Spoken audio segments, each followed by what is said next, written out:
আমার শুক্রবার দিনের পুরা সকাল থেকে সন্ধ্যা পর্যন্ত ব্লগ দেখেন। ঘুম থেকে উঠছি, আজকে রুটি পরোটা বানানো ছিল না, সকালে উঠে রান্না করে চলে আসছি।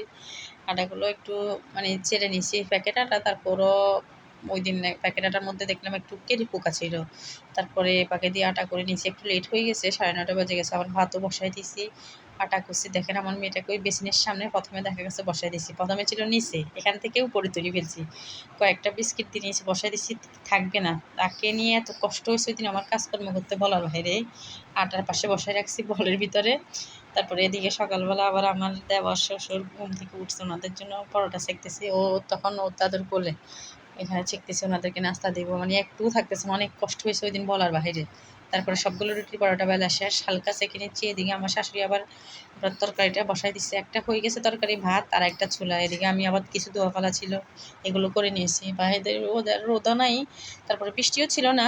তারপরে এদিকে বেলা শেষ, তারপরে এখানে রুটির বাড়তি বক্স নেই, একটা বক্স যেহেতু আরেকটার ভিতরে পরোটা রাখছি, তারপরে ফ্রিজে রেখে দিয়েছি ঠান্ডা করে। এগুলো সেকে এখানে আলু একটা আর কয়েকটা ভাত নিয়েছি আমার মেয়েটার জন্য।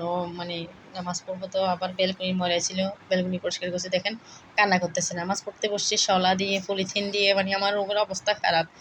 অনেক কষ্টে নামাজ পড়ছি, নামাজ পড়ে শেষ করে এখানে চলে আসছি খাওয়া দাওয়া করতে। শাক রান্না করছি মিষ্টি কুমড়া চিংড়ি মাছ দিয়ে। খাওয়া দাওয়া শেষ করতে না করতে একটু বিশ্রাম নিয়ে নেওয়ার পর তারপরে বিকালের অবস্থান শুরু। বিকালে তারপরে চলে আসছি, এখানে বসাইছি বিকেলে চা, তারপরে তরকারি গরম করতেছি আরেক পাশে। এ সময় উনি আমার কোলে, মানে আমি যতক্ষণ থাকবো ও ততক্ষণ বিছানায় থাকবে। তারপরে ওকে নিয়ে নামাজ টামাজ শেষ করে মাগরিবের, তারপরে সন্ধ্যাবেলা মাগরিবের চা নাস্তার মধ্যে ছিল পাউরুটি আর চা।